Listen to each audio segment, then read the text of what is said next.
ChatGPT-dən Gemini-yə keçmək istəyirsiniz, amma illərlə yığılıb qalan məlumatlarınızın silinəcəyindən qorxursunuz. Hər şeyi yenidən yazmağa ehtiyac yoxdur. Bir kliklə hamısını daşıyırıq. Bunun üçün əvvəlcə ChatGPT-də profil hissəsinə daxil olub settings bölməsinə keçid eləyərək Data Controls hissəsindən Export Data seçimini etmək lazımdır.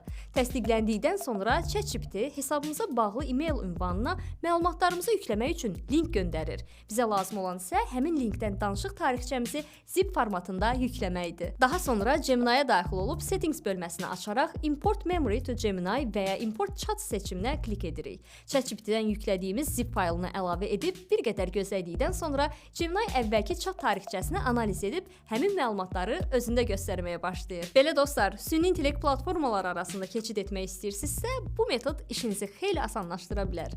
Azercell'in eksklüziv təqdimatında daha çox faydalı texnoloji məlumatlardan xəbərdar olmaq üçün səhifəmizi izləməyi və videonu yadda saxlamağı unutmayın.